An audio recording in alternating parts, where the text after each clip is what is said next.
Assalamualaikum warahmatullahi wabarakatuh.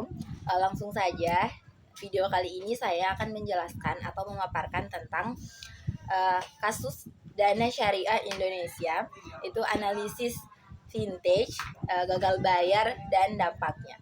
Selamat menyaksikan. Pertama yaitu adalah pengertian dari Dana Syariah Indonesia.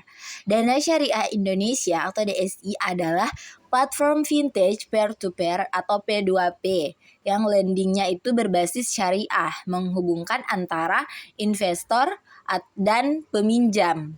Nah, ciri utamanya yaitu menggunakan akad syariah, imbal hasil berupa bagi hasil atau profit sharing, dan fokusnya itu membiayai proyek properti atau developer perumahan. Selanjutnya, platform apa DSI itu? DSI termasuk dalam vintage lending syariah.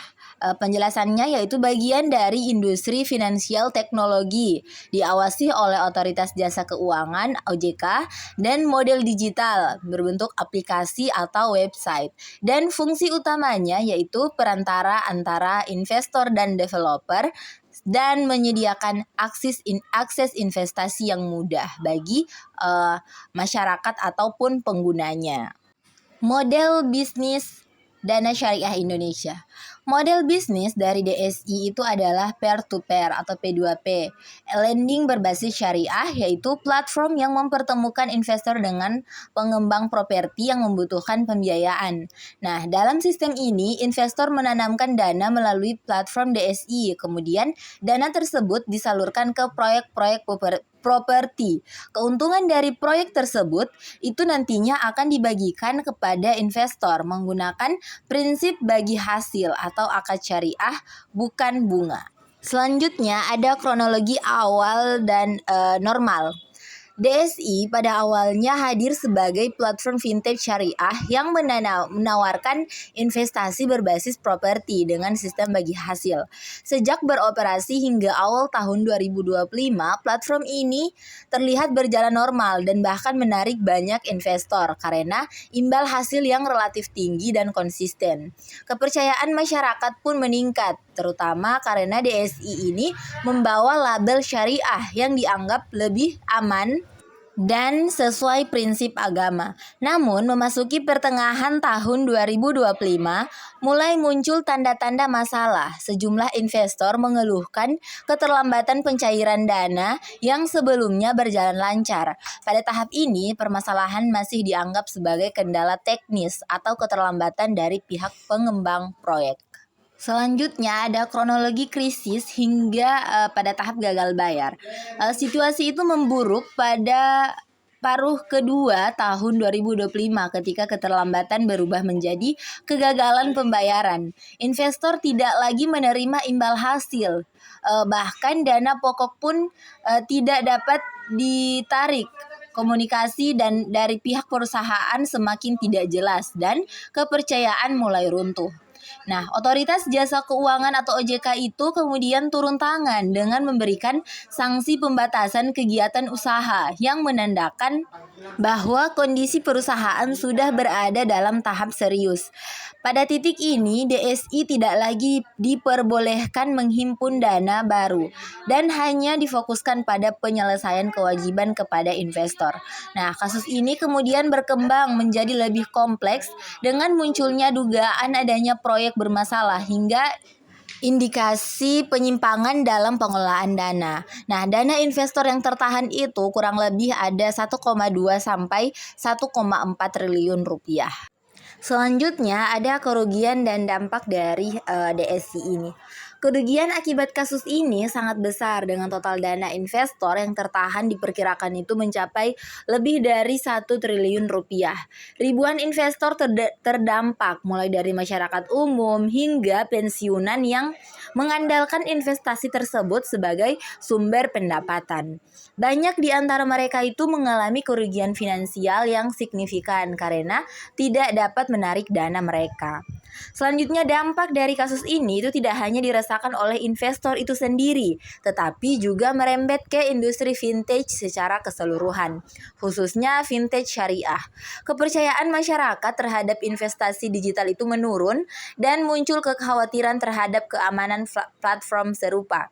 Kasus ini menjadi pelajaran penting bahwa tingginya imbal hasil harus selalu diiringi dengan pemahaman risiko yang matang serta pengawasan yang lebih ketat dari berbagai pihak.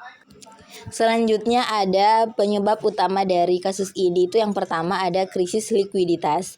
Krisis likuiditas ini yaitu dana tidak cukup untuk bayar investor. Yang kedua, gagal bayar borrower. Di sini developer itu tidak mengembalikan dana. Yang ketiga, manajemen risiko yang lemah, itu tidak adanya mitigasi yang baik. Dan yang keempat itu konsentrasi sektor. Itu hanya berfokus hanya di properti dan kurangnya transparansi. Dugaan penyebab tambahan yaitu adanya indikasi fraud atau penipuan, dugaan proyek fiktif, dan skema gali lubang tutup lubang atau skema Ponzi. Ini yang membuat kasus semakin besar. Selanjutnya saran dan rekomendasi. Dari kasus Dana Syariah Indonesia ini menjadi pelajaran penting bagi semua pihak dalam menghadapi perkembangan investasi digital. Bagi investor, penting untuk tidak hanya tergiur oleh imbal hasil yang tinggi, tetapi juga memahami resiko, memeriksa legalitas, serta melakukan diversifikasi agar kerugian dapat diminimalkan. Peningkatan literasi keuangan menjadi kunci agar masyarakat lebih bijak dalam mengambil keputusan investasi. Di sisi lain, perusahaan vintage perlu memperkuat manajemen risiko dan menunjang tinggi transparansi, terutama dalam pengelolaan dana dan validasi proyek. Sementara itu, regulator seperti OJK diharapkan dapat memperketat pengawasan, melakukan audit secara berkala, serta menindak tegas pelanggaran dengan sinergi antara investor, perusahaan, dan regulator. Diharapkan kasus serupa tidak terulang di masa depan. Selanjutnya yaitu terakhir ada kesimpulan. Kasus Dana Syariah Indonesia ini menunjukkan bahwa meskipun berbasis syariah dan terdaftar sebagai vintage, sebuah platform tetap memiliki risiko yang tinggi jika tidak dikelola dengan baik. Permasalahan yang terjadi bukan hanya disebabkan oleh faktor bisnis seperti gagal bayar dan krisis likuiditas, tetapi juga diperparah oleh lemahnya manajemen risiko dan dugaan penyimpangan dalam pengelolaan dana. Dampaknya tidak hanya kerugian investor secara finansial, tetapi juga menurunkan kepercayaan masyarakat terhadap industri vintage, khususnya vintage syariah.